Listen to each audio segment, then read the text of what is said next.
Amados irmãos e irmãs, estamos aqui reunidos virtualmente, mas ligados em pensamento, para acolhê-los nesse nosso segundo programa sobre o atendimento fraterno.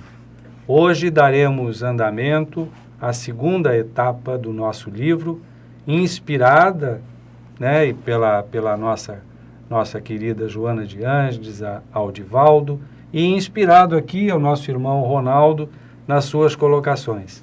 É uma alegria tê-los conosco e esperamos que possam aproveitar o máximo para as suas reflexões e o seu bom andamento no que é o atendimento fraterno e na vontade de buscar soluções para os problemas que surgem sempre na nossa vida e que a nossa doutrina espírita traz muitas respostas e caminhos a serem percorridos para encontrar essas soluções. Vamos iniciar então entendendo, esse nosso segundo programa, o que é o atendimento fraterno dentro da busca e conceito do nosso livro do Divaldo. Vamos lá, Ronaldo. Vamos. Pegamos aqui uma pergunta que foi feita ao Divaldo. Nós vamos ler alguns trechos e vamos, logicamente, fazendo os nossos comentários. Qual a utilidade do atendimento fraterno na casa espírita? Resposta: receber as pessoas, orientando-as quanto às possibilidades de que a casa dispõe, em forma de recursos que são colocados às ordens daqueles que vêm até o núcleo de iluminação espiritual, encaminhando-os que têm problemas para receberem as respostas pertinentes às suas necessidades e, por fim, fazendo o trabalho educativo e fraternal de bem conduzir todos aqueles que batem as portas da instituição espírita. No nosso caso, aqueles que batem as portas do MAP. Em qualquer das nossas unidades. Isso, bem lembrado, em qualquer das nossas unidades. É interessante a colocação de mostrar quais os recursos que as casas que estão ali recebendo as pessoas têm. Porque quem chega às nossas casas, muitas vezes indicado por algum amigo, alguém que conheça a nossa atividade, tem uma noção de que poderá encontrar ali principalmente o atendimento fraterno, caloroso, a nossa condição de receber as pessoas, mas não sabe quais são os trabalhos, o que é oferecido, o que ela deve esperar, qual a sequência das suas atividades dentro do processo, vamos chamar assim, de entendimento do que a casa oferece e como isso influenciará ou dará condição do seu melhor aproveitamento, do seu tempo na casa. Então é um momento perfeito, muito bem colocado ali pelo Divaldo, para que quem chega possa saber o que está à sua espera ou o que lhe é oferecido na casa. Quais recursos estão à sua disposição. Que maravilha poder chegar e dizer, olha, esse é o conjunto de bens e graças que estão às suas ordens. Pode começar, pode escolher. Me diga o que você precisa. É mais ou menos isso, Ronaldo? Isso aí. O Paulo, nós podemos pegar um exemplo do livro, até de um companheiro seu, Paulo Estevão. Paulo Estevão, opa, meu companheiro Paulo, opa!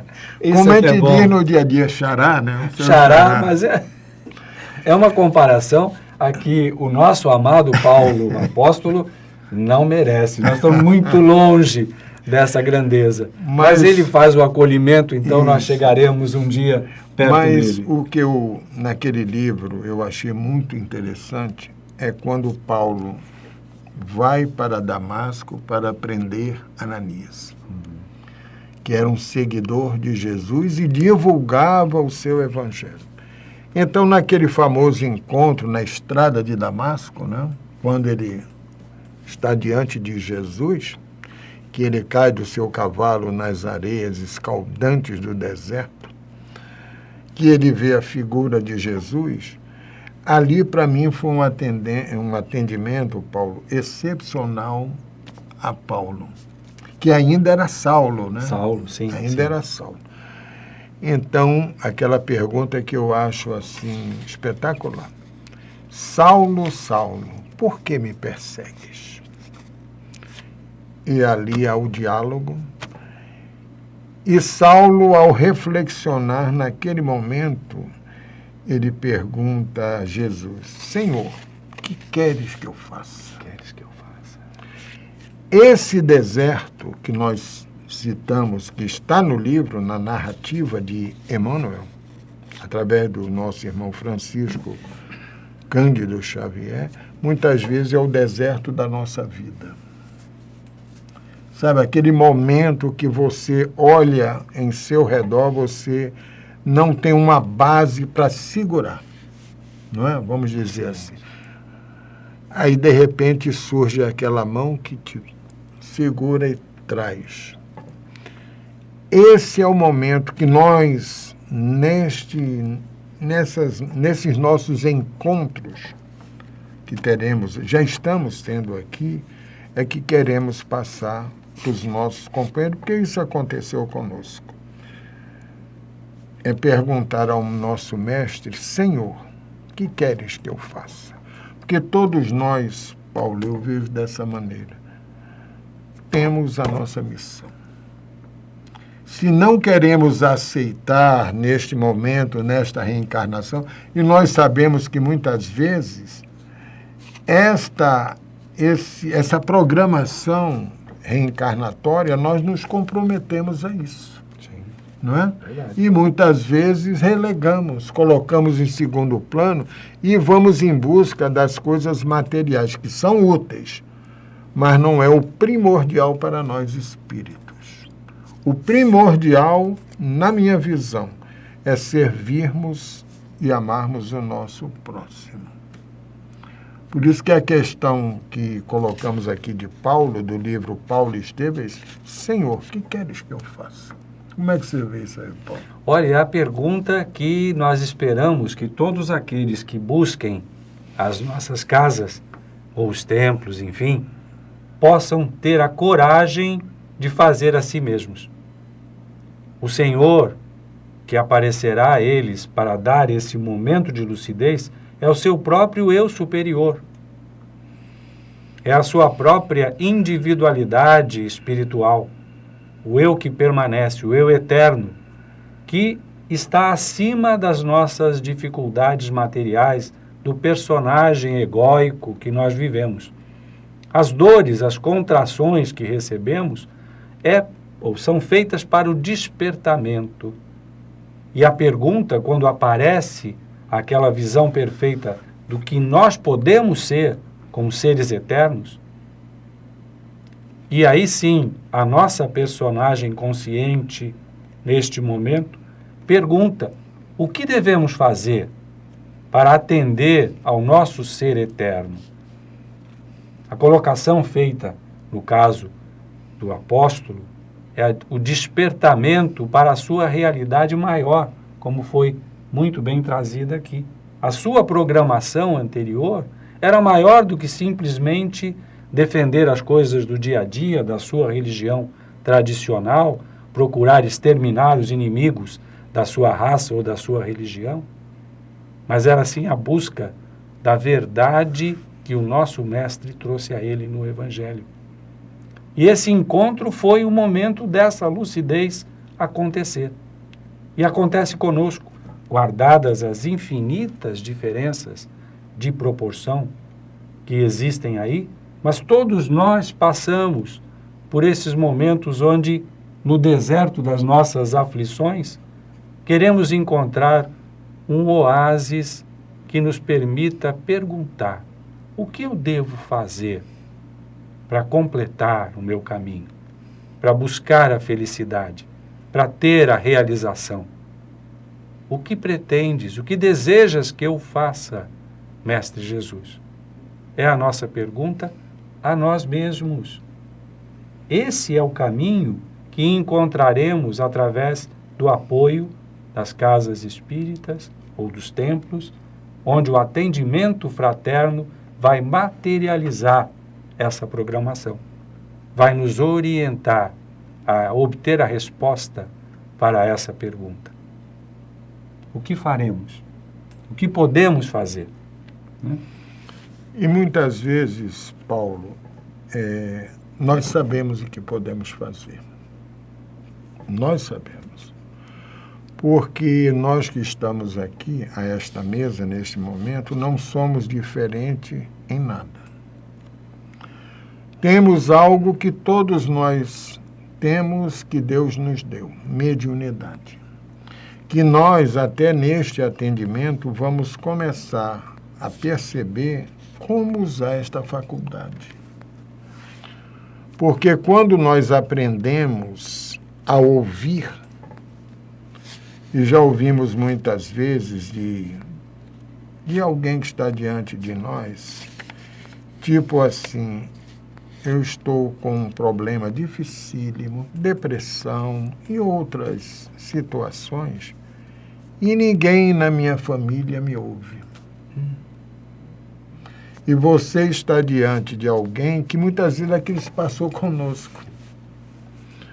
Então você olha, aí entra o fundamental do atendimento fraterno.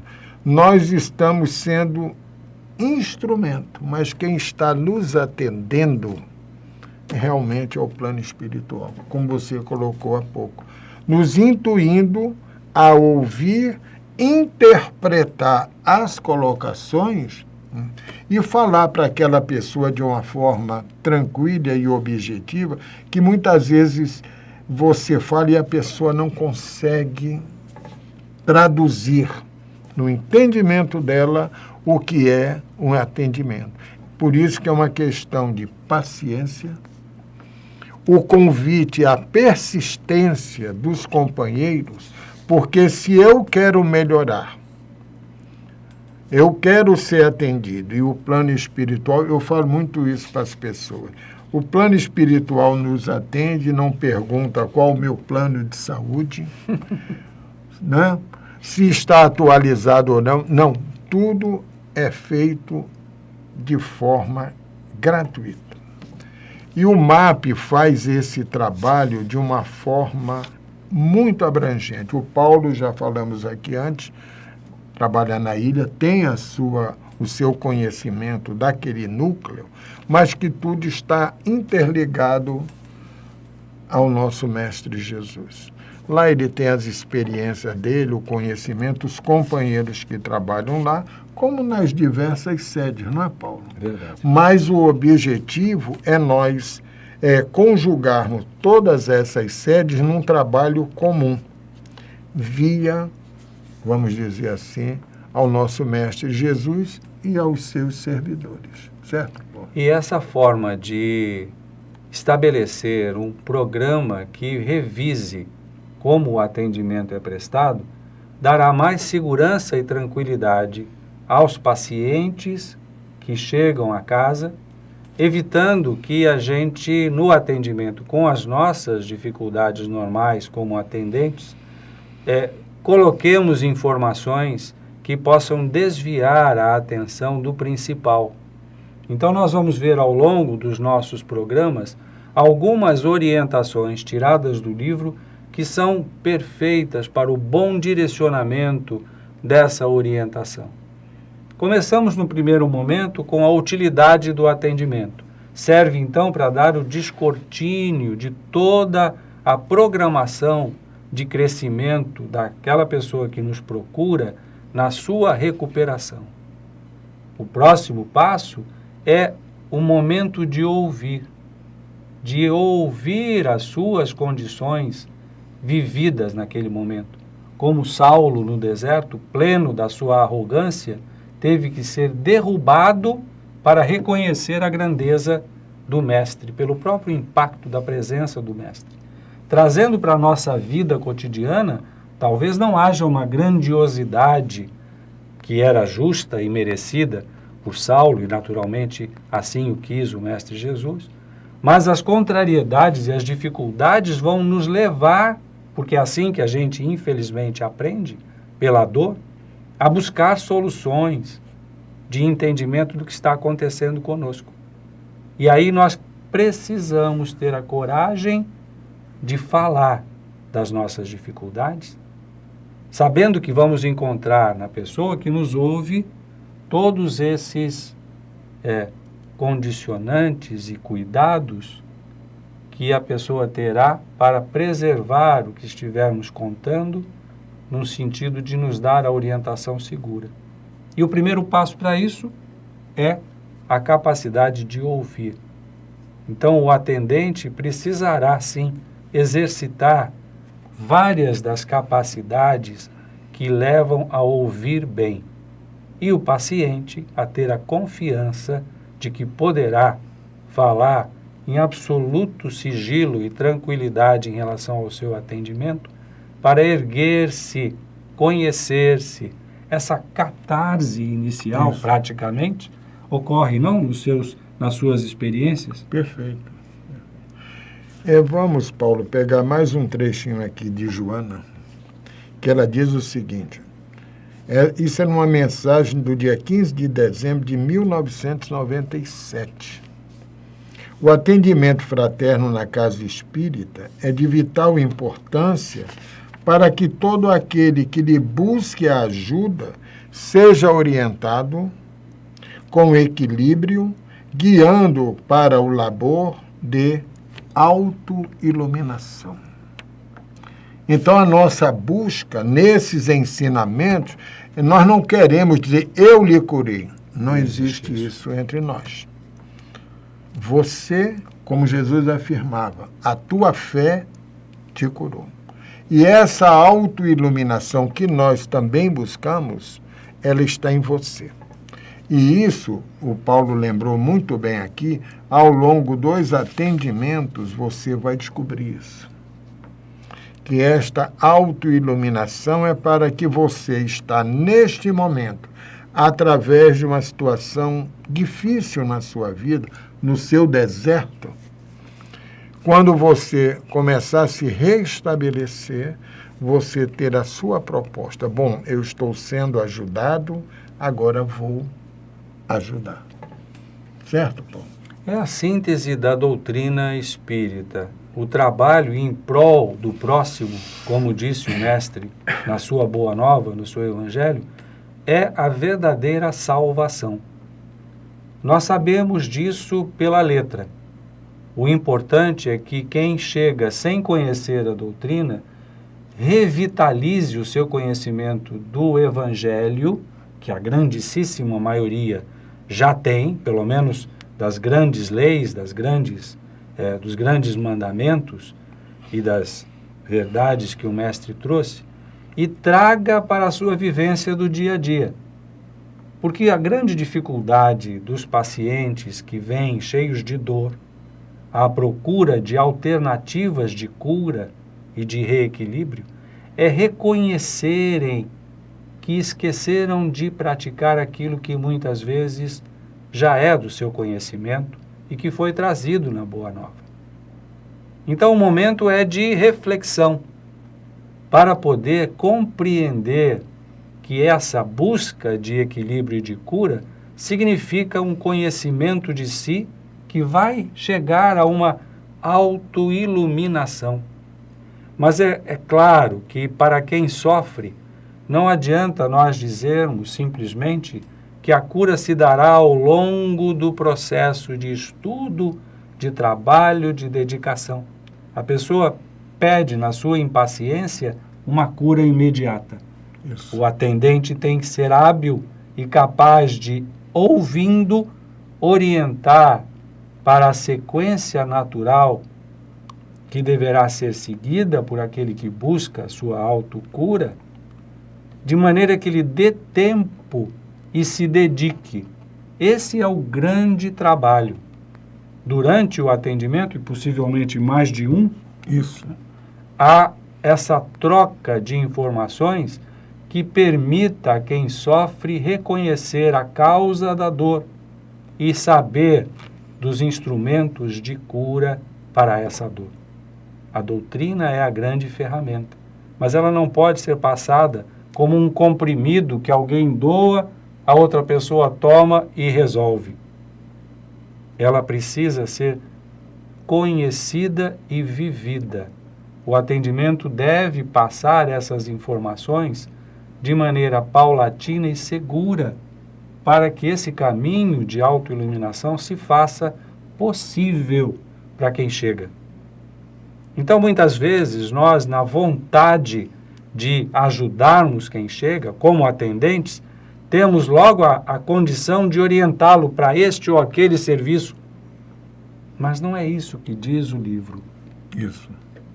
Pede que nós cuidemos muito, com muita atenção, dessa precipitação, sem termos dado tempo e base para quem chega à casa, quem chega ao atendimento, aprender-se, conhecer-se e aí começar a boa prática.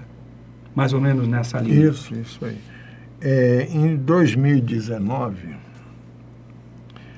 no encerramento de final de ano, que a gente fez o almoço, acho que foi a última vez que nós confraternizamos, depois veio a pandemia, não mais o fizemos. Mas eu me lembro que o Ivan, na mensagem daquele dia, eu acho que foi o último sábado antes do Natal, 2019, ele fez um levantamento e lá ele afirmou que o MAP, naquele ano, estava completando o atendimento a 10 milhões de pessoas. Olha. Desde a sua origem até aquele momento. De lá para cá, aumentou, com certeza. Só para nós termos a ideia de quando, antes da fundação do MAP, materialmente falando, vamos colocar assim, o plano espiritual já tinha elaborado tudo o que o MAP iria, a partir da sua fundação material, vamos colocar mais uma vez assim, para a gente fazer a distinção, da sua grandiosa missão, como o grande atendente fraterno nas nossas vidas, através de quem? Do plano espiritual e de nós. Porque nós, com todas as nossas imperfeições, mas somos espíritos reencarnados. E é entre nós que temos que trocar todas essas experiências, todo este tratamento, buscando, como tem no livro que nós estamos aqui comentando, as informações. As diretrizes para fazer bem feito. Exatamente. Para que nós, com essas diretrizes, sentemo-nos e vamos avaliar a melhor forma de levar a mensagem de Jesus através do atendimento fraterno a todos os lares que estão nos assistindo. Porque, nesse momento, quem está nos assistindo, com certeza vai convidar outras pessoas a assistirem também, porque este atendimento é que nós queremos que você, ao vir ao MAP, entenda desde o primeiro momento a missão do movimento de amor ao próximo, para cada um de nós. Sempre eu gosto de lembrar, Paulo, os nossos mentores, né, do MAP, Francisco de Assis e Fabiano de Cristo e Maria de Nazaré. Logicamente, Jesus também está conosco. Mas esses irmãos preparam todo um trabalho, né, todas as suas falanges para recepcioná-lo na chegada para o atendimento. Mas sempre é bom lembrarmos, depende muito de cada pessoa, né? Da sua perseverança e dedicação no que ele quer para ele. E nós estamos aí para servi-lo, né, Paulo? Perfeito. Os chamados são aqueles que se descobrem com problemas, com dores, e procuram a solução, procuram o remédio, a cura. E os escolhidos, aqueles mesmos chamados que despertem para essa condição de serem responsáveis pela sua própria elevação, pela sua cura. Nós, como já tendo passado por esse processo e tendo de maneira até, vamos supor, bem disposta, mesmo que não totalmente capacitados para isso, trabalhando como atendentes, na intenção de ajudar aqueles que chegam às nossas casas como nós um dia chegamos. Temos nesse livro e nesses programas que estamos procurando desenvolver a boa orientação para cumprirmos bem o atendimento, para ajudarmos corretamente aos nossos irmãos, evitando pequenos erros que resultam, às vezes, em demora no aprendizado e na recuperação dos nossos irmãos e irmãs que nos procurem. As orientações são seguras. Temos certeza e a convicção de que todos vão aproveitar muito esses momentos de reflexão sobre como trabalhar o atendimento fraterno, exposto no livro e trazido aqui em notícias ou em insights por nós. Assim, nós cumprimos 2 etapas: de atender ao paciente que se encoraja de buscar a sua autorrecuperação e equilíbrio, e também de orientação a quem faz o atendimento para ter segurança de fazê-lo bem feito. Então, nós hoje completamos a primeira etapa de estabelecer o ouvido como essencial em equilíbrio. E haverá aí outras condições no livro que nós estaremos trazendo. Esse é um bom caminho para o atendimento fraterno ser eficaz e feliz, na boa continuidade. E vamos pegar novamente a pergunta de Paulo, de Saulo. Senhor, o que queres que eu faça para jogar na nossa vida? De que forma eu vou assumir o compromisso comigo e com o plano espiritual e com a casa que nos recepciona, que é o MAP, em qualquer sede? Como eu vou me programar para esse trabalho, para esse atendimento? Logicamente, tudo se nós programarmos com uma certa antecedência, né? O dia que estarei ali, o horário, e aquele compromisso, nós temos que levá-lo sempre, porque o tratamento ele requer dedicação, perseverança, estamos repetindo essa palavra, e chegarmos àquele local e o que nós recebermos naquela casa, no caso do MAP, devemos levar para a nossa família e o nosso lar. Porque ao longo da semana que iremos trabalhando todo esse processo que nos envolve e que nós estamos pouco a pouco retirando através de um passe, de uma palestra, não é, de um trabalho à máquina e de outras situações para o nosso crescimento. Agora, a nossa nova visão do mundo nós começamos no primeiro atendimento que realizamos. Perfeito. É esse descortínio que incentiva, que dá vontade de prosseguir e talvez, nós sabemos que isso ocorre, com a ajuda da espiritualidade, nós tenhamos a energia necessária para suprir a cada um de nós essa força de vontade de persistir e nos recuperarmos. Então, nós contamos, sim, com a audiência de vocês às terças-feiras, às 20 horas, na continuidade desse nosso programa, dando assim agora o encerramento deste segundo módulo, né? Isso. Com a graça de Deus. Paz e bem, paz e luz, paz, muita paz. Jesus é o nosso guia e modelo. Graças a Deus.